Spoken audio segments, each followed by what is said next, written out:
നമസ്കാരം, എല്ലാവർക്കും പത്മയിലേക്ക് സ്വാഗതം. അപ്പോൾ ഇന്ന് ഞാൻ തെച്ചിപ്പൂവും തുളസിപ്പൂവും കൊണ്ട് എങ്ങനെ ഉണ്ടമാല കെട്ടാമെന്നാണ് കാണിക്കുന്നത്. അപ്പോൾ ഉണ്ടമാല കെട്ടുന്ന രീതി ഞാൻ നേരത്തെ വേറെയും കാണിച്ചിട്ടുണ്ട്. അപ്പം അത് കണ്ടിട്ട് മനസ്സിലാകാത്തവർക്ക് ഇത് കൂടി കാണാം. അപ്പോൾ ഇതിൽ കൂടുതലായിട്ട് ഒരു ഇളം കളറുള്ള തെച്ചിപ്പൂവാണ് ഞാൻ ഉപയോഗിച്ചിരിക്കുന്നത്. കടും ചുവപ്പല്ല, ഇളം ചുവപ്പുള്ള തെച്ചിപ്പൂവാണ്, നമ്മുടെ നാടൻ തെച്ചിപ്പൂവാണ് ഉപയോഗിച്ചിരിക്കുന്നത്.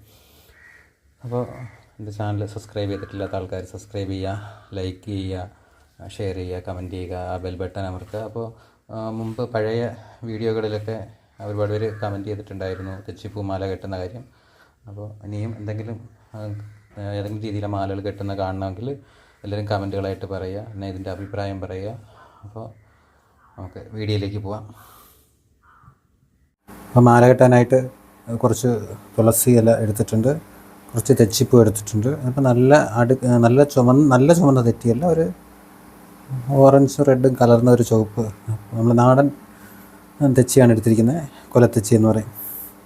അപ്പോൾ നമ്മൾ ഉണ്ടമാല കെട്ടുന്നത് പിരിമാല കെട്ടുന്ന അതേ രീതിയാണ്, പക്ഷെ ചെറിയ വ്യത്യാസമുണ്ട്. അപ്പോൾ നമുക്ക് ആദ്യം ഈ ഉണ്ടമാല കെട്ടാനായിട്ട് ഇതൊന്ന് പിരിക്കുന്നത്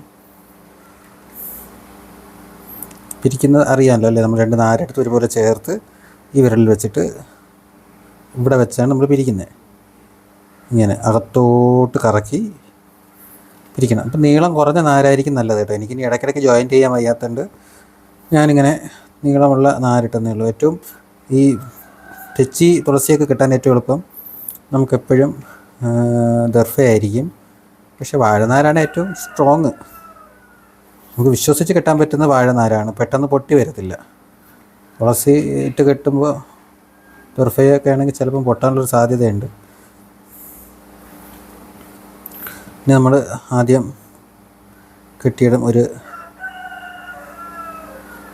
ഒരു കെട്ടിങ്ങനെ ഇട്ട ശേഷം വീണ്ടും അതിനെ വളച്ച് ഇവിടെ വെച്ച് വീണ്ടും നമുക്കിത് പിരിച്ചു കൊടുക്കാം. തിരിച്ച് പിരിഞ്ഞ് വരാതിരിക്കാനായിട്ടാണ് കേട്ടോ, തിരിച്ചഴിഞ്ഞ് വരാതിരിക്കാനാണ് നമ്മളിങ്ങനെ കെട്ടുന്നത്. ഇനി നമ്മൾ പിരിച്ച ശേഷം ഒരു 4-5 പിരിയിട്ടിട്ട്, നമുക്കിപ്പം തുളസിയുള്ള മാലകളാണെങ്കിൽ ഞാൻ നേരത്തെ പറഞ്ഞിട്ടുണ്ട്, കഴിവത് തുളസി വെച്ച് കെട്ടുന്നതായിരിക്കും നമുക്ക് നല്ലത്. ഇനി നമുക്ക് ഒരു കാര്യം ശ്രദ്ധിക്കാം. അപ്പോൾ ഒരു തെച്ചിപ്പൂവിൻ്റെ കണക്കിന് തുളസിയിലയും വരാവൂ ഉണ്ടോ. അപ്പോൾ അതുകൊണ്ട് ആ ഒരു അളവ് കണക്കാക്കി വെച്ചിട്ട് നമ്മൾ ഇനി പിരിക്കുകയല്ല ചെയ്യുന്നത് കേട്ടോ. നമ്മൾ ഇങ്ങനെ വെച്ച് മറിച്ച് ജസ്റ്റ് ഒന്ന് പിരിച്ചതുകൊണ്ട് കുഴപ്പമില്ല, ജസ്റ്റ് ഒന്ന് ഇങ്ങനെ നമ്മൾ ആക്കിയതുകൊണ്ട് കുഴപ്പമില്ല. പക്ഷെ നല്ല പിരിച്ച് ടൈറ്റ് ചെയ്യണ്ട, ഒരു ഇളം പരുവത്തിന് ഇങ്ങനെ വെച്ച് നമ്മൾ മടക്കിയേ പോകത്തുള്ളൂ.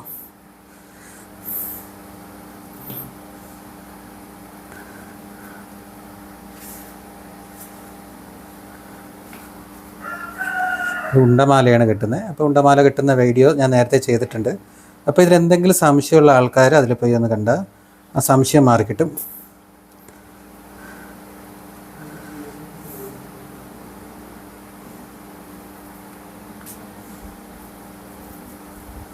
പിന്നെ നീളം കൂടിയ തെച്ചിയാണെങ്കിൽ നടുക്കങ്ങ് വെച്ച് കൊടുത്താൽ മതി. തെച്ചിയല്ല തുളസിയാണെങ്കിൽ.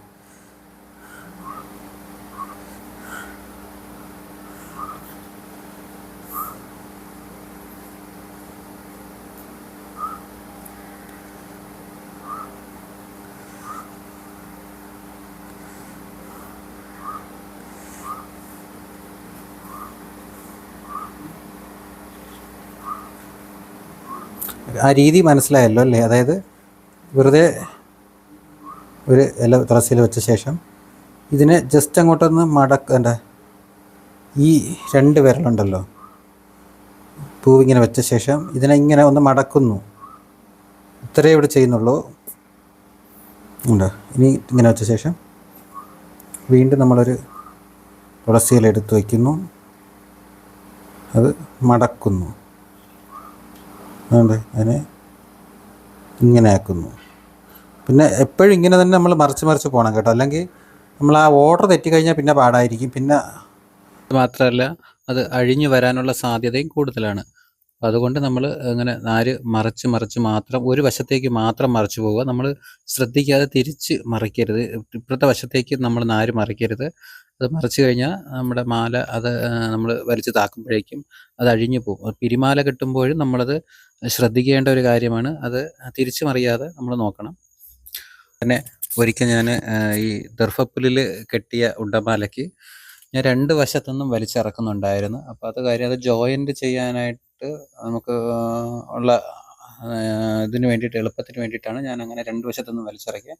നമുക്ക് 2 വശത്തും വലിച്ചിറക്കി ഉണ്ടമാല കെട്ടാൻ പറ്റും. പക്ഷേ എപ്പോഴും ഒരു വശത്തുനിന്ന് വലിച്ചിറക്കുന്നതാണ് സ്ട്രോങ്. അതുകൊണ്ടാണ് ഞാൻ പറയുന്നത് വാഴനാരാണ് എപ്പോഴും ഉണ്ടമാലയൊക്കെ കെട്ടാൻ ഞാൻ കൂടുതലായിട്ട് സ്ട്രോങ് ആയിട്ട് ഉപയോഗിക്കുന്നത്. പക്ഷേ നമുക്ക് തെച്ചിപ്പൂവും ഈ തുളസിപ്പൂവൊക്കെ ഉപയോഗിക്കുന്ന സമയത്ത് നമുക്ക് ഈ പെട്ടെന്ന് ഇത് പിരിച്ചെടുക്കാനായിട്ട് എളുപ്പം നമുക്ക് ഈ ദർഭപ്പുല്ലാണ്. ഞാനിപ്പോൾ കെട്ടുന്നതിൽ എനിക്ക് എളുപ്പമായിട്ട് തോന്നിയിട്ടുള്ള ദർഭപ്പുല്ലാണ്. പക്ഷേ പെട്ടെന്ന് നമ്മളെ ഈർക്കിൽ കണക്ക് നിൽക്കും. പക്ഷേ വാഴനാരൊക്കെ ആകുമ്പോൾ അത് മറിഞ്ഞ് കിടക്കും. അപ്പോൾ അങ്ങനെ ഒരു എളുപ്പമുണ്ട് നമുക്ക് ദർഭപ്പുല്ല് കൊണ്ട്. അപ്പോൾ ദർഭപ്പുല്ല് കൊണ്ട് നമുക്ക് എളുപ്പം കെട്ടാമെങ്കിലും നമുക്കത് അഴിഞ്ഞഴിഞ്ഞ് അല്ലെങ്കിൽ പൊട്ടാനുള്ളൊരു സാധ്യത കൂടുതലാണ്. അപ്പോൾ അതുകൊണ്ട് ഞാനതിൽ ചിലപ്പോഴൊക്കെ 2 നാരൊക്കെ ഇട്ട് കെട്ടാറുണ്ട്. അതായത് 2 ദർഭപ്പുല്ല് വെച്ച് കെട്ടാറുണ്ട്. അപ്പോൾ അത് എളുപ്പം അഴിഞ്ഞ് വരത്തില്ല. പിന്നെ ഈ വാഴനാരിൽ കെട്ടുമ്പോൾ നമുക്ക് ഒരു കാര്യം ശ്രദ്ധിക്കേണ്ടത്, നമുക്ക് ജോയിൻ്റ് ഇട്ട് കെട്ടുന്ന സമയത്ത് അത് ജോയിൻ്റ് ചിലപ്പോൾ വാഴനാര് ഇങ്ങനെ പെട്ടെന്ന് തെന്നി അഴിയാനുള്ളൊരു സാധ്യത കൂടുതലുണ്ട്. അപ്പോൾ അതുകൂടി നമ്മളൊന്ന് ശ്രദ്ധിക്കണം. പിന്നെ നമ്മൾ അതിനിപ്പോൾ ഇത് തുളസി വെച്ച് കെട്ടിയത് നമുക്കൊരു നാരിൻ്റെ തുമ്പിൽ ഒരു കെട്ടിടാം. ഈ നമ്മൾ കെട്ടുന്നതിൽ ഒരു നാരിൻ്റെ തുമ്പിൽ കെട്ടിട്ടിട്ട് ആ നാര് വേണം ഇനി വലിക്കാനായിട്ട്. അതായത് ആ നാര് അങ്ങനെ നിലനിർത്തിക്കൊണ്ട് നമ്മൾ താഴേക്ക് വലിക്കണം. ഇനി എപ്പോഴും നമ്മളിപ്പോൾ തുമ്പ് കെട്ടിയ നാരുണ്ടല്ലോ അത് എപ്പോഴും നിലനിൽക്കണം. നമ്മൾ മറ്റേ നാര് വേണം വലിക്കാൻ. മറ്റേ നാരിൽ വേണം നമ്മൾ ജോയിൻ്റ് ഇടാനും. ഇപ്പോൾ ഈ തുമ്പ് കെട്ടിയ നാര് നമുക്ക് ജോയിൻ്റ് ഇടണമെങ്കിൽ അത് ജോയിൻ്റ് ഇടാം. നമുക്ക് മാല വലുതാകുമ്പോഴേക്കും അതിലും ജോയിൻ്റ് ഇടേണ്ടി വരും. പക്ഷേ നമ്മളെപ്പോഴും തുമ്പ് കെട്ടിയിട്ടിരിക്കുന്നത് ഒരു അടയാളത്തിനാണ്. അതിൽ പിടിച്ച് അത് വേണം നിലനിർത്തിക്കൊണ്ട് താത്ത് വലിക്കാനായിട്ട്. എപ്പോഴും നമ്മൾ കെട്ടിട്ടിരിക്കുന്ന ആ നാരാണ് ആ മാലയുടെ സ്ട്രെങ്ത് എന്ന് പറയുന്നത്. അപ്പോൾ 2 വശത്തുനിന്ന് നമ്മൾ വലിച്ചിറക്കുന്ന മാലകളും ഉണ്ട്. 2 നാരിൽ നിന്ന് വലിച്ചിറക്കുന്ന മാലകൾ ഞാൻ കെട്ടിയിട്ടുണ്ട്. പക്ഷേ അതൊന്നും ഇത്രത്തോളം ഒരു സ്ട്രോങ് ആണെന്ന് എനിക്ക് തോന്നിയിട്ടില്ല. ചിലപ്പം പുറത്തൊക്കെ എഴുന്നള്ളിക്കുന്ന ഇപ്പോൾ നമ്മുടെ ജീവിതത്തിലൊക്കെ ഇടുന്ന മാലകളാണെങ്കിൽ ചിലപ്പോൾ അത് അഴിയാനും പൊട്ടാനും ഒക്കെ ഉള്ള സാധ്യതയുണ്ട്. അപ്പോൾ അത് അല്ലാതെ സ്ട്രോങ് ആയിട്ടുള്ളൊരു മാലയാണെങ്കിൽ നമ്മൾ ഒറ്റ നാര് തന്നെ അതിന് ജോയിൻ്റ് ഇടാം നമുക്ക്. പക്ഷേ ഒറ്റ നാര് തന്നെ നമ്മൾ വലിച്ചിറക്കുന്നതാണ് ഏറ്റവും എളുപ്പം. ഇതിലെന്തെങ്കിലും മനസ്സിലാവാതെ വരികയാണെങ്കിൽ ഞാൻ ഉണ്ടമാലയുടെ വീഡിയോ വേറെ ചെയ്തിട്ടുണ്ട്. അപ്പോൾ അതിൽ കൂടി കയറി കാണുക, അപ്പം മനസ്സിലാവും.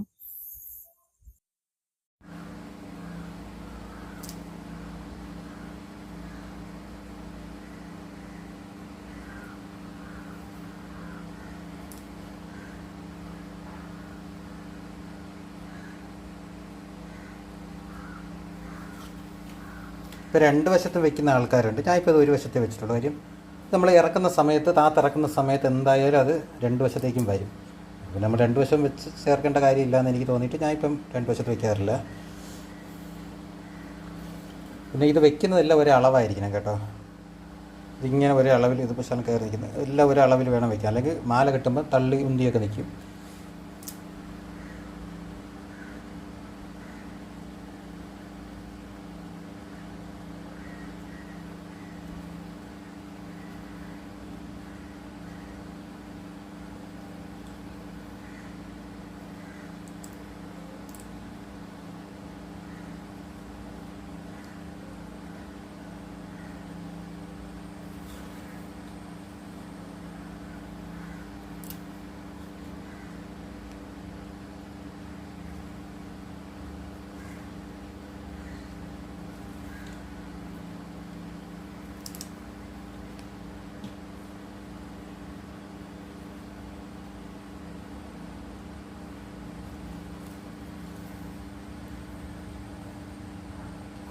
ഇത് കണ്ടില്ലേ? അപ്പോൾ ഇതുപോലെ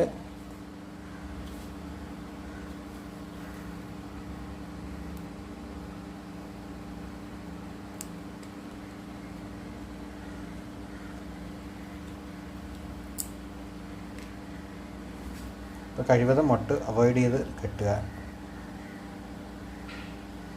മൊട്ട് വെച്ച് കെട്ടാനും കെട്ടിക്കൂടാനും ഒക്കെ 2-3 അഭിപ്രായമുണ്ട്. എന്തായാലും ഞാൻ കഴിവതും മാലയിൽ മൊട്ട് ഒഴിവാക്കാറുണ്ട്.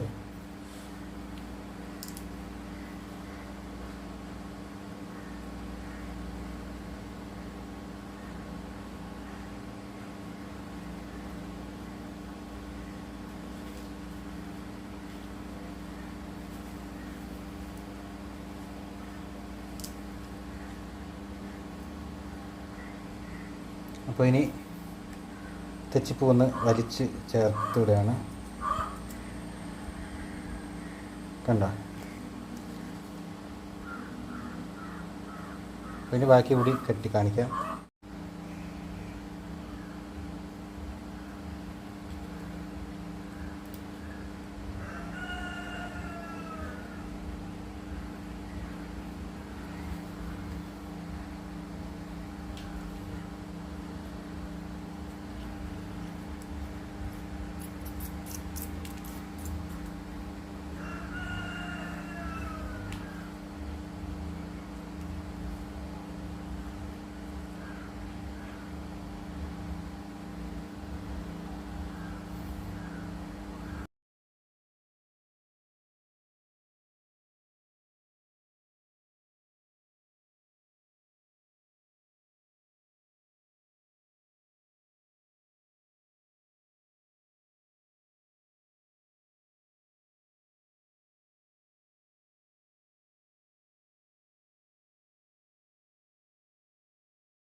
അപ്പോൾ ഈ ഉണ്ടമാല കെട്ടി അവസാനിപ്പിക്കുകയാണ്. അപ്പോൾ ഇത് നമുക്ക് അവസാനമായിട്ട് ഇത് വലിച്ചതാക്കാം.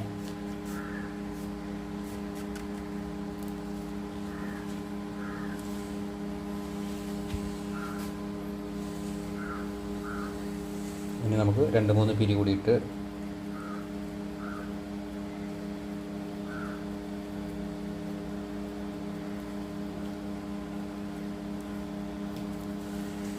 വലിച്ച് കെട്ടി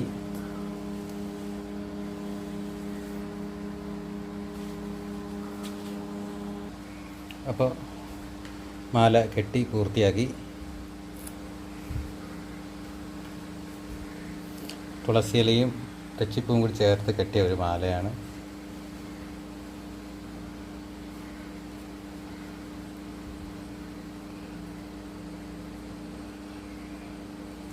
എല്ലാവരും കെട്ടി നോക്കണം. എല്ലാവർക്കും നമസ്കാരം.